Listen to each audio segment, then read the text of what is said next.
1, 2. Oh, so you're recording now? Yeah, I think so. Well, it says 106.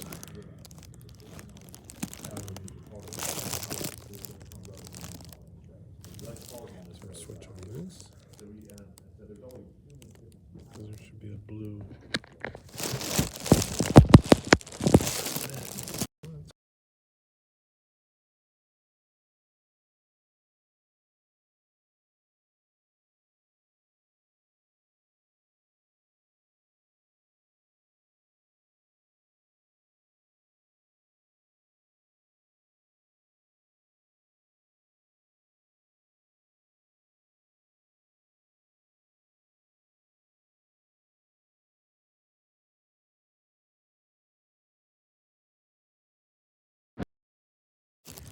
Testing 1, 2. Testing 1, 2. That's going to be on there. Yeah.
church and the sound booth, you know,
So please take your seats, everyone, and check your cell phones. I already checked my cell phone, make sure that the ringer is down, or at least the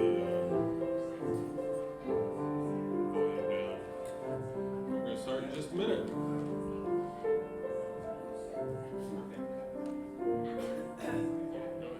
This minute? Yeah. Well, all righty. That was a greeting. Good morning, everybody. Welcome to Unity of Chattanooga. It's been an odd week, so let's just affirm some wonderful, peaceful things. And I've got peace like a river. I've got peace like a river in my soul. I've got peace like a river. I've got peace like a river. I've got peace like a river in my soul.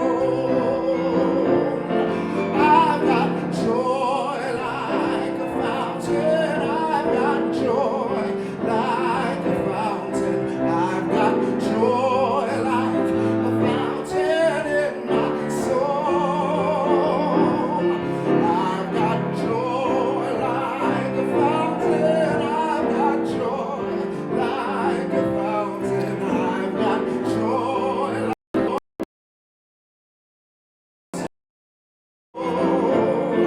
I've got love like an ocean. I've got love like an ocean. I've got love like an ocean in my soul. I've got love like an ocean. I've got love like an ocean. I've got love like an ocean in my soul. And I've got peace like a river. I've got peace like a river. I've got peace like a river in my soul. And I've got peace like a river. I've got peace like a river. I've got peace like a river in my soul.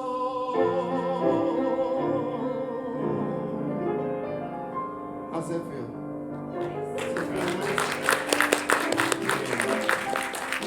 Let's sing it again. Surely the presence of the Lord is in this place. I can feel God's mighty power and God's grace. There's a holy hush around us. I see love in every face.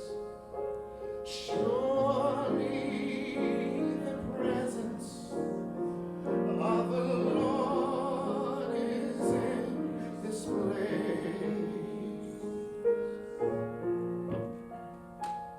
All right, hi everybody. Welcome to Unity of Chattanooga here at the Unitarian Universities. Have a little centering moment here.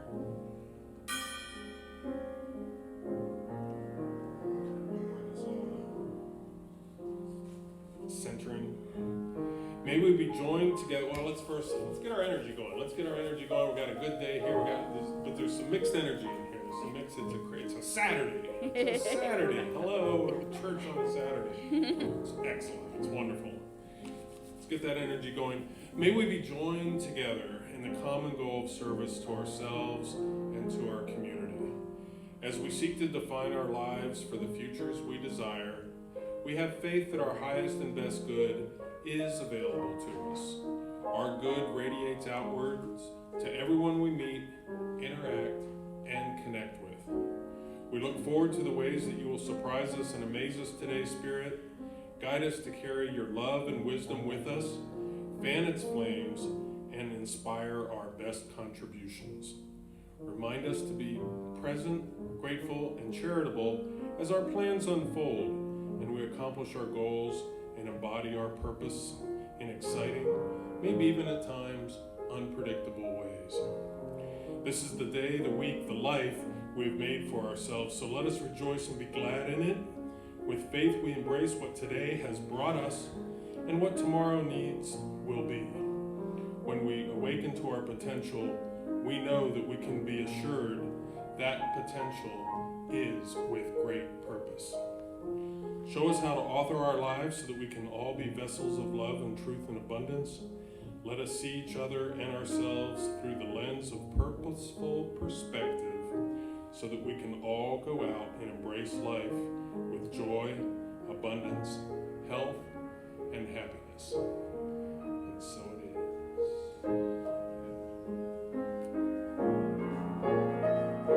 Surely the presence of the Lord is in this place. I can feel God's mighty power and God's grace. There's a holy hush around us. I see love in every face. Surely the presence of the Lord is in this place. Surely the presence of the Lord is in this place.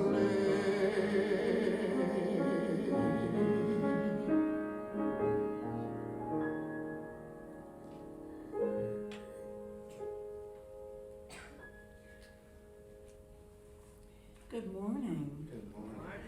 Welcome to Unity of Chattanooga. It's awesome to be back myself. I've been out of town for a couple of weeks and I haven't gotten to be in this beautiful space before. Thank you, Unitarians of Chattanooga, Reverend Mandy, for allowing us to have this wonderful space on a Saturday morning. Crazy Saturday morning, well, what else? My name is Laura Noyes. I serve on your board of trustees as your secretary. I'd like to welcome you all, and also everybody from Facebook who are online today. Let us know you're with us by sharing a few words in the comments section and punching the like sign, thumbs up. Thank you first to Mr. Landis for waking our souls up with some beautiful music.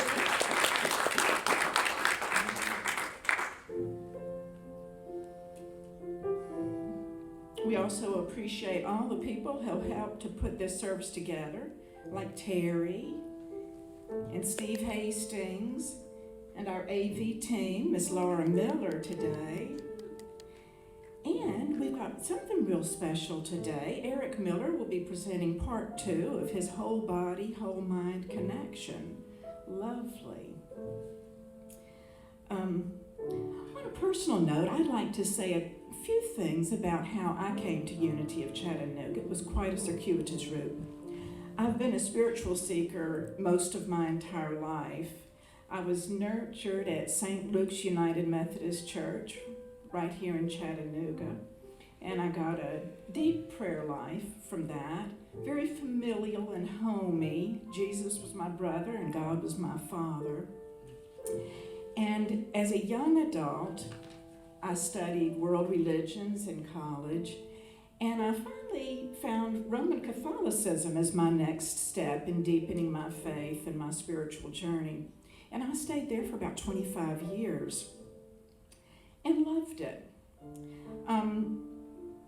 After leaving a tumultuous marriage 7 years previously, I finally found myself praying for a devout Catholic man to join my life. And my mother introduced me to Keith Noyes, who was not any bit Catholic. But he was the most deeply spiritually centered man I've ever met. He was a chaplain at Unity of Chattanooga and had been coming here and a very involved member. And so as I made my way out of the Catholic Church, I came right to Unity the next week with Keith Noyes. And I've just been impressed from the first time I came with the sincere and innocent direct line to spirituality. I mean, you really realize when you start learning Unity principles that really the only things that matter are not the dogma and the rules and the hierarchy and that of Christian religions, but more that God is love, is our creator, our sustainer, and we are in a universe of infinite, eternal love. And we can tap into that any moment, any place, and tap into the riches of potential to build our lives in the most joyful ways. It's just amazing the freedom that you have to bring joy into your life when you start really believing that God, as our creator, is only love and the only power. So we find ways in the Unity of Chattanooga faith community to deepen our connection to the spiritual power and have it spilling out into our lives. And that's what I love about Unity, and that's why I keep coming here Sunday after Sunday. I've learned so much. Or Saturday after Saturday. For a while now, anyway. It's your first Saturday.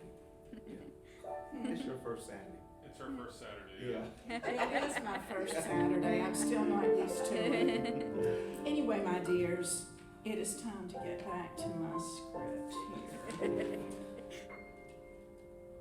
As a movement, Unity of Chattanooga is part of a worldwide network of over 650 Unity churches. It was founded about 130 years ago by Charles and Myrtle Fillmore, who studied the teachings of Jesus in the Bible in an effort to overcome a variety of personal difficulties. By creating a personal spiritual practice, what they found was so transformational that they dedicated their lives to teaching what they termed practical Christianity. The foundation of Unity is affirmative prayer. We believe that through prayer we connect to the ever-flowing well of divine love that is the source of spiritual reassurance and the realization of a higher truth that empowers us to handle any situation we find ourselves in. We are an inclusive community that welcomes all people and honors all paths to God. It is our hope to bring together people from all backgrounds and celebrate both our diversity as well as our unity, our oneness. We are here to remind you that on your best day, you are a beloved child of God. And on your worst day, you are still a beloved child of God. We are in and around and surrounded by God. And when you understand your own belovedness, it becomes natural to go out into the world to share that love with others. And now is the time. I'll probably get killed for this, but we do have a newcomer this morning. Oh, I'm sorry. That's okay. And she is right here? Okay, all right, well, what we're gonna do with our newcomer Yeah. is we're going to rub our chi together and hand it out to you and join in a special unity blessing. We love you. We bless you. We appreciate you. And we behold the Christ in you. Amen. Meet and greet. You got meet and greet. Oh, yes, and now let's stand up and meet and greet our neighbors.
There'll be blue birds over the white cliffs of Dover. Tomorrow, just you wait and see. There'll be love and laughter and peace ever after. Tomorrow, when the world is free.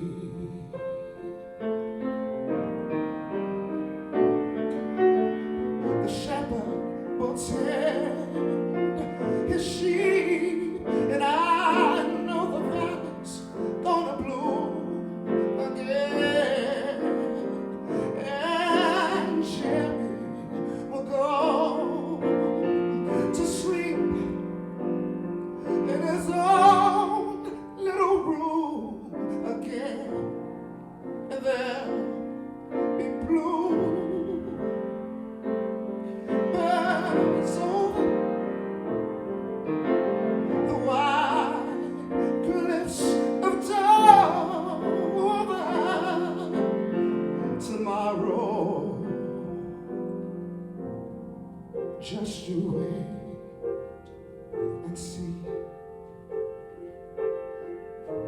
Just you wait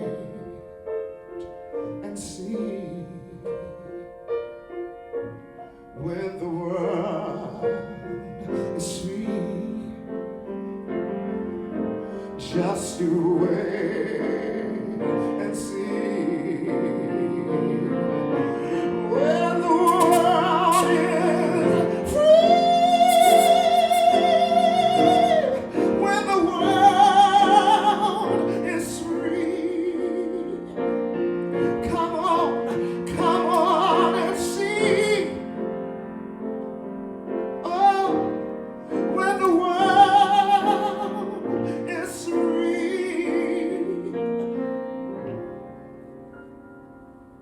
when the world is free.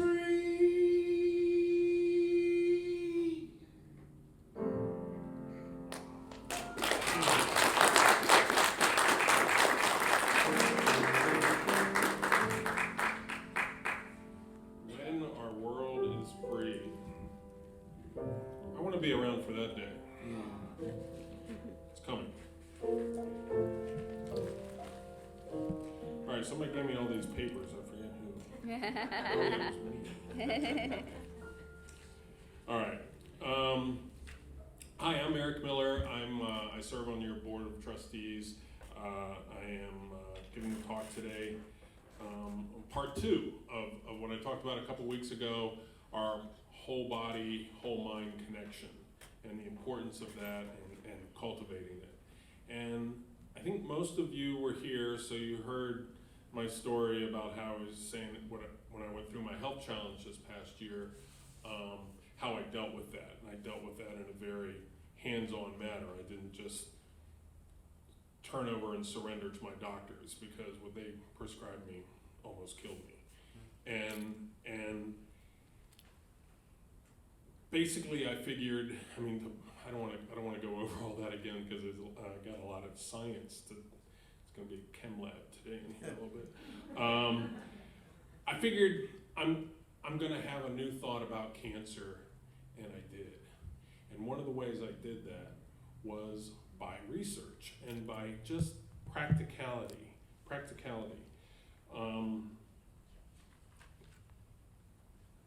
A couple of people already have asked me about our UMAS retreat, and this is going to be an example of our mind-body connection, how powerful it is. Got a couple of doozies. And it was beautiful. It was up in Lake Junealaska in North Carolina. If you all know where that is, it's just the leaves were starting to change. I drove through the Cherokee forest to get there. It was a little extra time, but it was better than the 40 and the 75 the whole way. And it was just beautiful, and it was cool being there and meeting other ministers from churches and people, that were not ministers that were just there. There were workshops during a couple of days. It was over the course of, and then we all had communal meals, breakfast, lunch, and dinner. And the food was good, right? The food was surprisingly good. And thoroughly enjoyable. I forget how old that Lambeth Inn is, but it's been there at least since the 30s, and it sits on top of this hill overlooking what looks like a man-made lake, but it might be like just a dammed up creek. And I was like, I want to get out and walk down there. And I'd gotten up one morning and did the morning Tai Chi classes, the energy movement kind of stuff, just to get in the flow the first morning. And they had a meditation class too. But then the last day, I was like, I haven't done that walk around the lake yet. I want to go do that. So I did. I trucked down and I had my bag with me, and I've got some water and everything, and I'm comfortable. And you guys passed me in a car and were like, "Hi, Eric." You waved as I was going down there. I was like, "Oh, hi, that's cool. They're going up, I'm going down." Get down, find this little pagoda down there, sit by the lake, have a wonderful time watching the birds and the people come by, and then I start looping around. And I knew it was going to be a hill coming back because I had gone down it in the first place. And we live in kind of a hilly neighborhood where we live, and so it's like, okay, it's a big hill, it's steep, and and I had to push the Prius up when we were going, but you know, I'll get up there. And so I do, and it's just a beautiful walk. It's just a great day. I pass all these cool, like, kind of craftsman houses from back in the day. One that's purple, you know, there were a couple beautiful corner one, and then there was this purple one, and then there was this other one called the Golden Cottage Inn. And it was beautiful with second floor balcony. I get up on the top of that hill, and I'm about to turn, I'm at an intersection of the road, and I know I've still got to go way up there to get back to the inn. And I was due for a sound check for the talent show. I was supposed to be back in time for the time check, the sound check. And I'm sitting there going, and I'm huffing and puffing, and I'm going, I wish Lynn and John were coming by the mountain now. You know, I wish somebody I knew was coming by in a car to, you know, just stop and pick me up, because it was funny how it worked on the way down. But now it's like, oh, I could use it, and I'll make it, I'll get there, but I'm gonna be late. So I sat there, and it was just a beautiful view, and I said, and all of a sudden, this car pulls up next. And it's a resort village, but then there are homes in the resort village. So these are very unmarked roads, just, you know, a little bit of pavement going that way and a little bit of pavement going this way. And I hear this voice, and I look around, and I'm like, oh, excuse me? He's like, do you need a ride? Wow. And I was like, funny you should ask. I guess having a coronary here on the corner of, you know, beautiful and gorgeous, whatever the names of the roads were, you know, looked obvious or something. I wasn't, I was just, but anyway, this guy was totally nice. He lived in the Purple House. Oh, wow. So, and so we were just talking, and he was, and I guess it happens fairly frequently, but I was like, wow, this is crazy. On Saturday, because this was we were there on Tuesday after I gave that talk on the 30th, the first one, and I'm like, I thought that. And I was like, well, Lynn and them, they already went back up. Wherever they went, you guys went out to lunch or whatever, you went back up to the hotel. You weren't coming by. But then this complete stranger did. And I was like, man, if that isn't mind-body connection, I don't know what is. Because I was just, I thought it, and it happened, and I was just resonating with the energy around me in the place, and it happened. So we have that power. I mean, what I love what you said, Laura, about we have the power to bring joy into our lives. We absolutely have that power. And it's so important that we remember that, because sometimes when we are facing challenges, whether they're emotional or relationship or health or whatever, abundance issues or lack, we have to remember that we do have that power to bring joy into our lives, and we can absolutely manifest it in our lives. And when we believe that, we can do things like beat cancer. And I did a lot of research about, well, some of the stuff that I had read about how scientists and doctors are coming around to this discovery too. How many people here have heard of epigenetics? Oh, wow, cool. So it's the study of how our behaviors and our environment can cause changes that affect the way our genes work. And they can change how our bodies read our DNA sequences, our various DNA sequences, at different times and different stages in our lives. Wow, kind of sounds like an instruction manual, right? So this is an instruction manual our bodies have, our DNA sequence, but it needs periodically updated. Sounds like software. I think my body might be software. And guess who the CEO is? Us. As individuals and collectively. I think that's important. When this epigenetics is a rapidly growing area in science that focuses on the processes that help direct when individual genes turn on and turn off. And scientists, Harvard-educated scientists, Stanford educated, people with long research and doctoral careers are finding have put together these studies that there is a direct connection between our minds, our brains, and our bodies. Now, what's the difference between a mind and a brain? The brain is kind of the organ that's housing our mind. It's our living organ. But that organ is sensitive to these chemical combinations that go on and stir. Now, what causes chemical reactions in our body? Ooh, stress, cortisol, freak out. Ooh, serotonin, hey, hi, Those are levels those are chemical reactions that are happening in our mind that affect our brain, which affects the rest of our body. This guy, Dr. James Gordon, he's a pioneer of mind-body medicine, and he is currently a clinical professor at Georgetown Medical School, and was chair of the White House Commission on Complementary and Alternative Medicine Policy under, cool gig, right? Chair of White House Commission on Contemporary and Alternative Medicine Policy under Presidents Clinton and George W. Bush.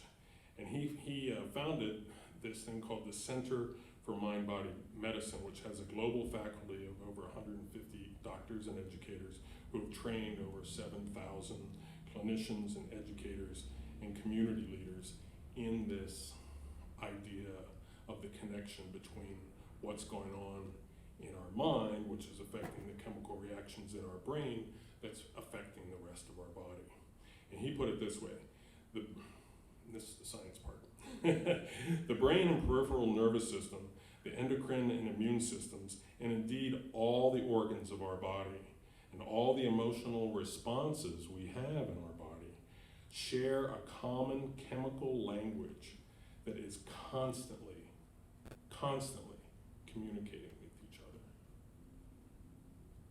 So we're talking about the power of gene manipulation here with our minds, which is what I believe I did with those cancer cells. I shared a couple weeks ago how the little fingers were growing, the trees were growing, and each little nodule was growing on top of each other, and there were two little kind of fingers growing on either side of my kidneys. And they had almost doubled in size from August 21 to March of 23. And I just started visualizing those little bastards getting smaller and going away and going away. And I took some of the medicine for a little while, but the medicine was really hard on me. And I refused the chemo and the radiation because I'd never heard any good things about that. And I followed this guide, this inner intuition. And by July, I couldn't even see, in my visualizations, I couldn't even see those nodules anymore. I told Laura, I think they're already gone. I can't even see them to get rid of them. Right, And at the same time, I went off all the meds. I was finally like, I can't do this anymore, off all the meds. And I think everybody was here last time when I was talking. By the end of September, I got the word 100% cancer-free. Those little trees and fingers are all gone. There's nothing there. There's nothing anywhere else in my system. But I did, with my mind, get down to this genetic level. And I visualized that. And that sounds woo-woo. I know it sounds woo-woo. But here's scientists and studies that are saying they've seen that in the course of their patient studies. And so what are some of the mind-body therapies that I'm talking about that help us connect with our mind and our body? One is meditation. A big one is meditation, because that's learning to listen to the small, still voice of God, right? That's that. Besides all the chatter, when we turn off the chatter in our brain, what's that little voice saying? Sometimes we miss that little voice. Reverend Howard last week talked about it as that eternal broadcast. I love that eternal broadcast that's always going on that we may forget to tune into. Prayer is another one. I liked how he said we don't have to worry if God heard our prayer. We don't have to worry if God heard our prayer. What's important is that we heard our prayer by saying what we want. That sound of our voice, I know what I sound like. You guys all know what you sound like. When you hear yourself, and we beat ourselves up for talking to ourselves, right? It's like, ooh, I better not start talking to myself. I'm going crazy. Personally, I think A, it's a good idea, or B, I'm crazy because I think it's a good idea. I like to think it's A. It's a good idea. To hear our own voices say the things we want and that we desire, whether it's a relationship or whether it's money or whether it's health or whatever it is, a new space. Look at how we materialize this place. I mean, we keep on talking about it, but golly day. I mean, we did it. And that is the same as that manifesting that ride out of nowhere for this guy I was still late for the sound check. But they said it was okay, and it went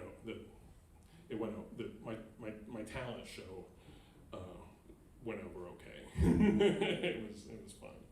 It was actually kind of popular. So yeah, I talked about the serotonin, and but I leaned into that because all that was Penny, when I signed up, was saying, hey, we have a talent show, do something. And I was like, I don't. And she's like, but you're a great talker. I'm like, talking's not a talent. Like, getting up and she's like, no.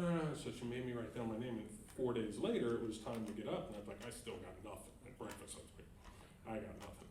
And she's like, what if you do those exercises that you shared with us before? And I was like, oh, that's kind of a good idea. I could do that, and I could tell a little bit more about the background behind those exercises, and that would be. And I've been walking around in yoga pants the whole 4 days. Some people were calling them pajamas, but we won't call those people out. They were cool. They were comfortable. They were yoga pants. So I did yoga for my talent, and that was fun. Okay, so I want to get to a little bit of these studies. I brought a book that if some of you don't know about, Louise Hay wrote a book, All Is Well, and the subtitle of it is Heal Your Body with Medicine, Affirmations, and Intuition. And she partnered up with this MD and PhD named Mona Lisa Schultz. And Mona Lisa Schultz documented through her case studies patients that followed a lot of what Louise Hay has been talking about for 30 years. Louise Hay wrote Heal Your Body and Heal Your Mind. A lot of us are real familiar with that. But what they did is they came up with these, they call them All Is Well tables.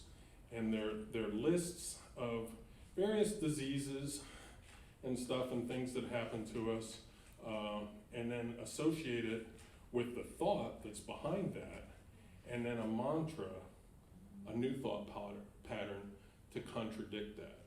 And they've had success with this, and it really is interesting. And for the one for cancer, I got to admit it did resonate with me. It said that the background of it is deep hurt, which I was like, deep hurt? I don't feel like I have deep hurt, but I think maybe I discovered what that was. Long-standing resentment. I was like, I don't have long-standing resentment. I was like, oh, maybe I do. I thought of a situation that I have hung on to. A deep secret or grief eating away at the self and carrying hatreds. I used to get very worked up when I would read the news and politics and stuff like that, and I think that definitely had an effect on my well-being.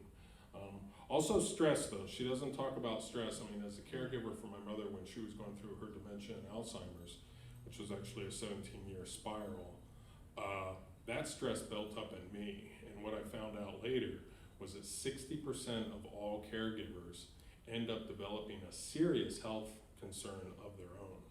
My mother died in 2020, and I was diagnosed with cancer in 2022, so there might be some correlation to that. But the new thought pattern to get away from that is I lovingly forgive and release all of the past. I choose to fill my world with joy. I love and approve myself. And that's a little bit of what you were talking about, Laura, in your welcoming. And that's so important that we do that we have the faith that we deserve to be well, that we deserve to be abundant. We deserve to be happy and in love and have others love us. We deserve all that because of that God energy that we are a part of and that we're plugged into when we remember that we're plugged into it. You know, I didn't pray to God to deliver me some chariot to get me back up that mountain. I just thought, wow, how cool would it be if someone I knew drove by? But what are the chances of someone I know here in North Carolina, where I've never been before in my life, is going to drive by and, well, it didn't have to be somebody that I knew. A total stranger that lived in the cool purple house down the way. And, you know, and he had his own stuff. He was like a craftsman, and he was curious about unity, and well, so things happen for a reason. I think I might skip some of that. There was an NIH study most recently that ran from 2010 to 2015. And it was run by this guy, Dr. John Denninger, who's the director of research at the Benson Henry Institute for Mind-Body Medicine at Massachusetts General Hospital, which is Harvard Medical School's teaching hospital. And he came up after this study in 2015, the conclusion. He concluded there is a true biological effect. The kind of things that happen when we meditate do have effects through the body, throughout the body, not just our brain.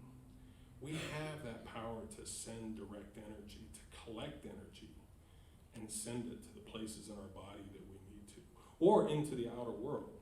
And that sounds woo-woo, but there are increasingly a number of studies that are really presenting the science behind that.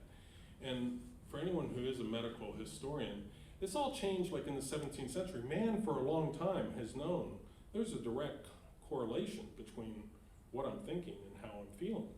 But Western medicine, so-called Western medicine, started in the 17th century, and they made a lot of great improvements on surgical procedures and pharmaceutical counteractives and things like that.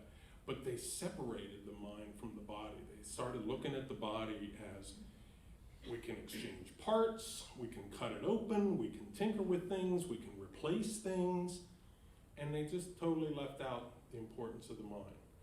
And now, 300 years later, there is this energy that is coming back to it, where people like this guy is basically putting his medical reputation on the line, but he's got the science to back it up and saying, wow, there is a real connection. And another kind of cool short story, when we were going to New York this year, we had to fly through Charlotte. And this was like in the middle of July. And we were waiting for the plane to take off. We changed planes, we got on the new plane for LaGuardia, and we're on the tarmac. And we're sitting on the tarmac. And this is July in Charlotte. You know, it's warm outside, it's getting warm in the plane. They had the blowers on, but you know, some people, why do people not turn the blowers on? They get in and, ooh, it's cold, turn it off. And then it's like you're sitting in there and there's no venting while you're sitting on the tarmac, right? And so we're in like row, God knows what, you know, we were not at the front of the plane. And I was having a hot flash. And at that time I was still having a lot of hot flashes from this hormone shot I had gotten that the doctors had given me to fight the growth in my body, which did have an effect, but it had massive, one of the worst side effects of it was these constant hot flashes that then dissipated.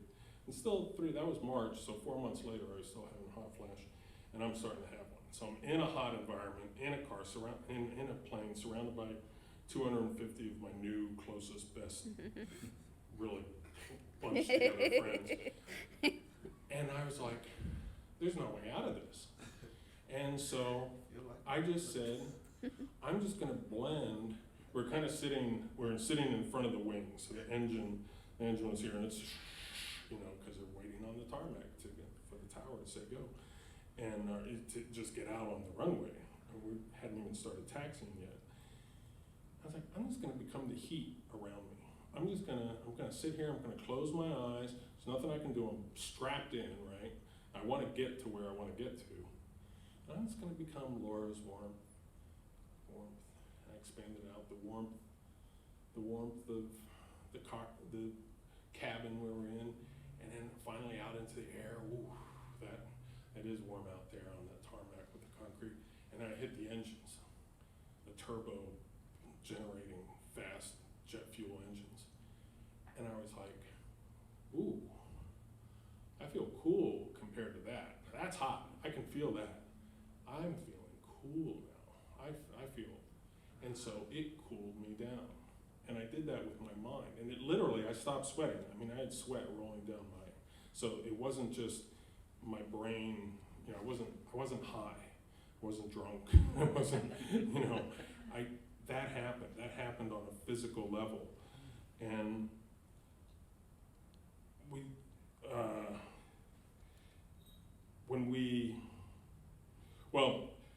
I'll conclude with, I talked about this book, All Is Well. I really encourage people to pick this up. All Is Well, Heal Your Body with Medicine, Affirmations, and Intuition.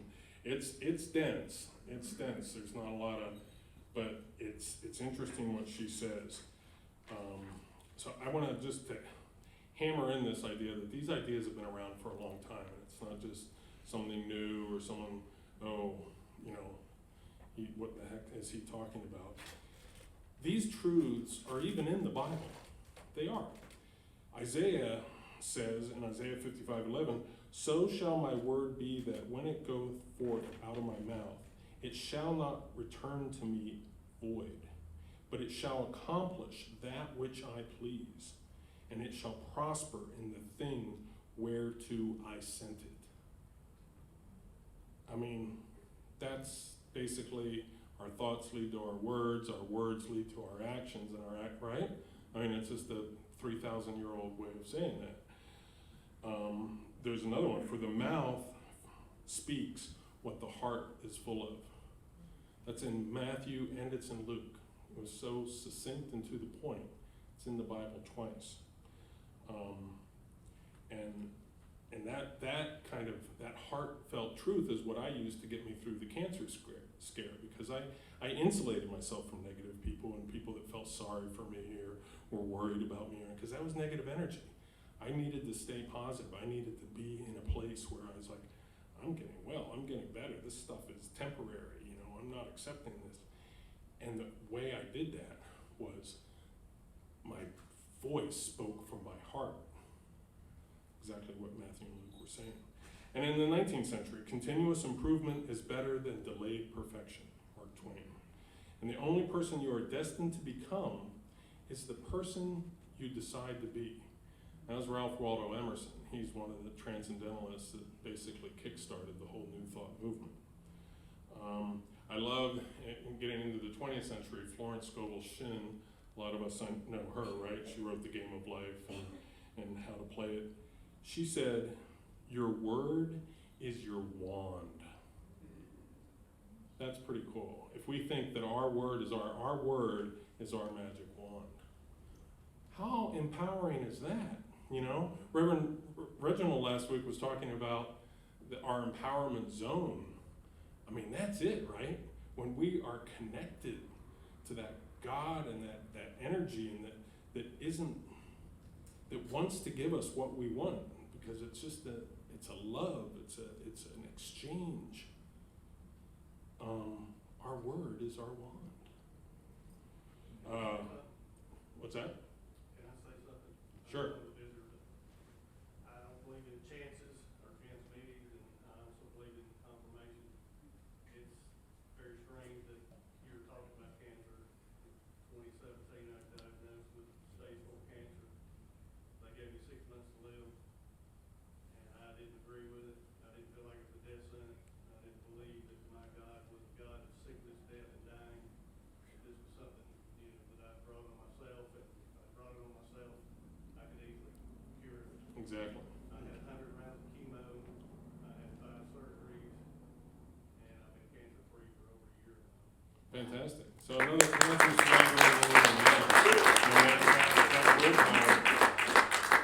Kobe Bryant, thank you for sharing. And if you want to talk afterwards, I'll be happy to. Kobe Bryant said it in a different way from sports. If you do not believe in yourself, no one else will either. So, I mean, that's part of that determination. When we have that determination within us, when we let that seed, that is what grows in a tree, in our purpose and everything. It's not little nodules of cancer stacking up on each other. Be thankful, I love this one, be thankful for what you have. You'll end up having more. If you concentrate on what you don't have, you will never, ever have enough. Oprah Winfrey said that. And then, this is a great one, another sports one. But just believe in yourself. Even if you don't, just pretend that you do, and at some point you will. Venus Williams said that. So even when we're down and we're feeling, I was not in a good way and crawling to the bathroom and stuff, it's like, hey, I'm kicking this. It may not look like I'm kicking it right now, but I didn't give up. And Mae McCarthy, a lot of you know, I really respect and admire Mae McCarthy. She puts it like this. She says, beliefs drive our brains. And I would add that our brains then drive our decisions and actions, right? Beliefs drive our brains. When we believe something, whether it's about someone else or whether it's about ourselves or our health, that belief triggers these chemical reactions that these scientists are proving that affect our DNA. We don't have to just be the victim of our DNA, because our DNA is just waiting to happen. It's just sitting there. It's mostly dormant. It's waiting for these instructions. It's like, okay, what are you doing? Oh, you're inebriating me. You're burying me in alcohol. How many people feel like getting in an argument when you're in a hot tub with other people? Right? No. How many? That's a mind-body connection, right? There's a choice there. It's like, I can't argue because I'm in this situation. What if we carry that situation? I'm not saying carry a hot tub with you. That'll come someday, probably 2027, 28, private hot tubs that we're walking around in. But until then, we can... Too much? A little too sci-fi? All right. I'll go back to the hard science. You'll see. You're going to wish you invested, Keith. You're going to have a golden opportunity here. All right. Well, let me. I talked about that book.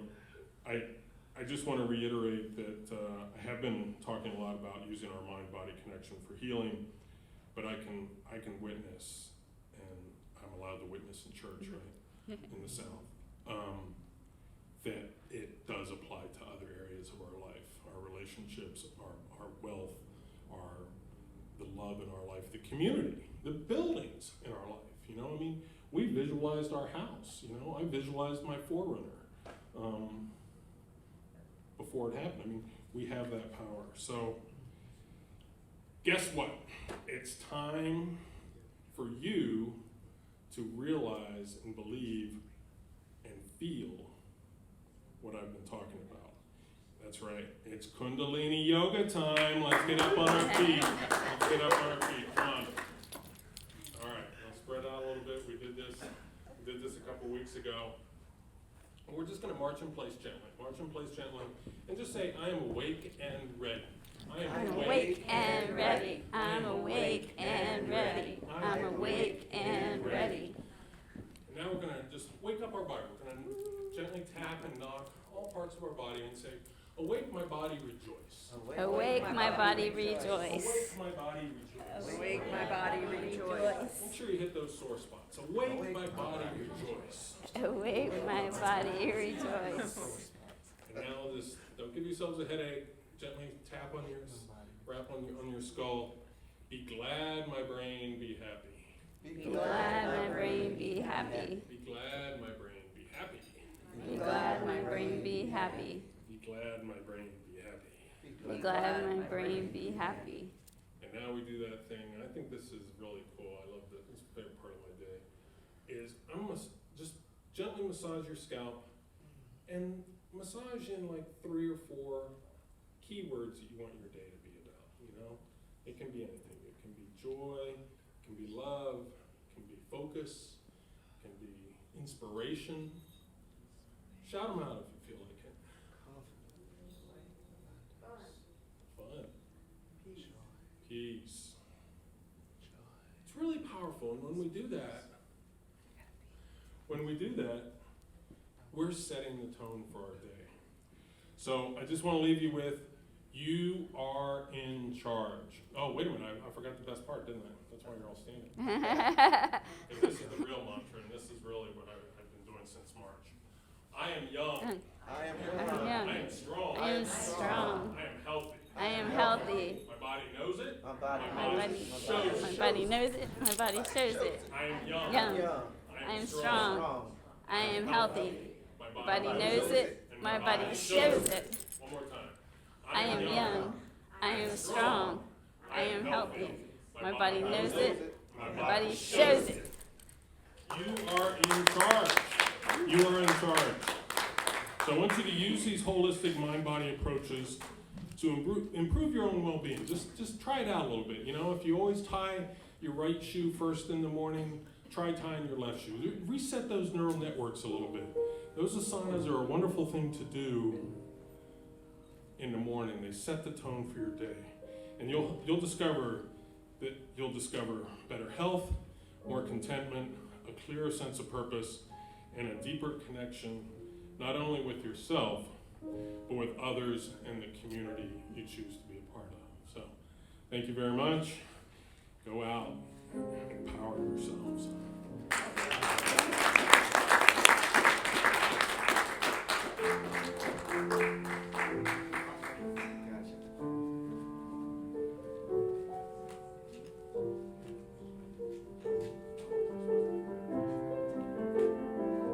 I'm gonna be a little stinker here. The pajama man did pretty good, didn't he?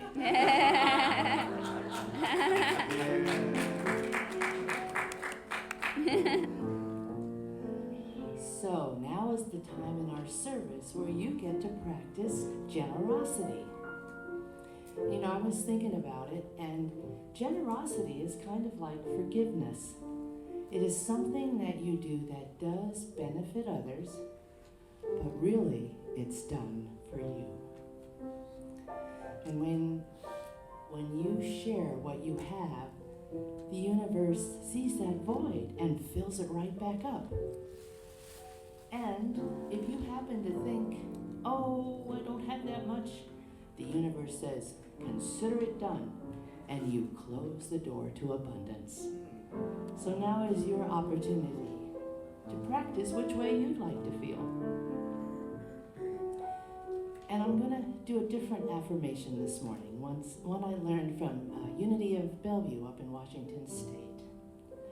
I give joyfully and easily, because God is my source and abundance is my nature.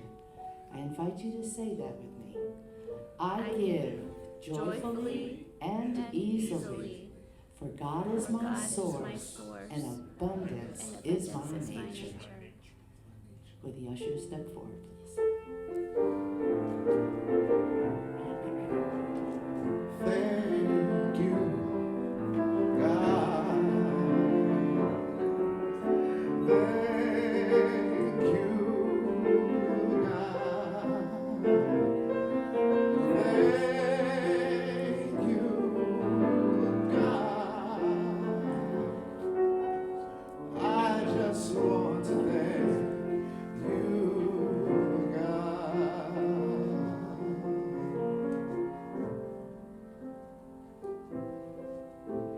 So, I just want to express my gratitude for each of you here this morning, adding to the energy of all that is good and all that is God in our world. And we send these gifts forward for our church, for our community, and for our world. And so it is. Amen. I just want to thank you, God.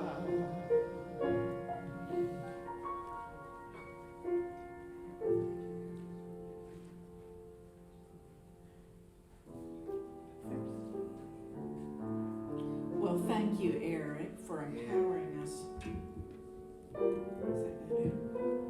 Oh, that is better. Thank you for empowering us with your powerful message. Yeah. I just want to remind you that on Saturday mornings at 10:30, I invite you to join me in a time of moving the Spirit, which is a time of leading your body in gentle movements to reclaim your sense of peace. Later this fall, Reverend Doug will be announcing a new member class. If you want to belong to a friendly, energetic, spiritual community and a place that encourages you to learn and grow spiritually, we invite you to join Unity of Chattanooga by becoming a member.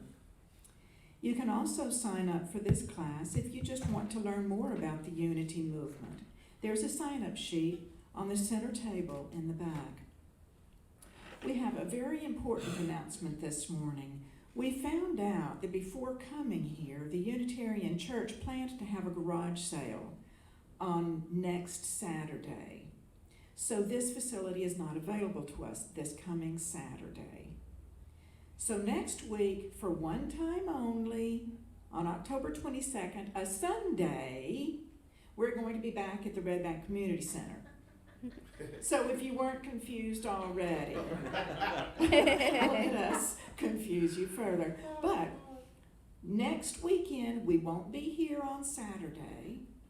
We'll be at the Red Bank Community Center on Sunday, same time, same different place.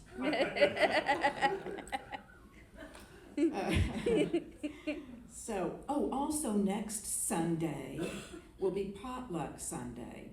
So bring your favorite dish to share after the service.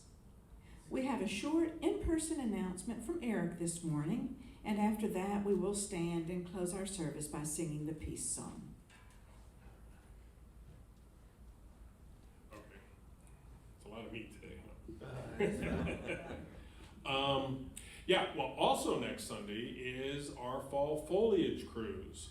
And so, Sunday. Well, no, We're moving we it to moved Sunday. it to Sunday. This is the announcement. If it works for everybody. Penny, I think she said she was contacting people to make sure it still worked. We just thought it'd be easier for people that have to drive into town, since we had to move the service to Sunday. Oh, you're giving me a thumbs up. So Sunday still works for everybody. So we're moving it to Sunday just to coordinate with being in church. Does that not work for you guys? Oh, good. Yeah. We've still got space on the 3 o'clock cruise. I think we still have some space on the 4 o'clock. We still have space on the 4 o'clock cruise. If anybody wants to sign up, it's $30. It's a church fundraiser. It's take you out 40 minutes on the lake. The 3 o'clock one might be a little longer, and we're gonna have snacks and a drink for everyone on board. I was out there the other day, and the leaves are changing on the lake a little faster than in our neighborhood. So it's not going to be full fall foliage, but the good news is it's going to be a little warmer. So, I mean, hopefully we're going to be in the 70s. So bring a jacket if you are coming. It is always about 10 degrees cooler out on the lake, and especially when we start moving, you got the wind of the boat. So, but come out, fill up the 4 o'clock. All right, everybody. She got join us. Everyone stand. Two. Come on.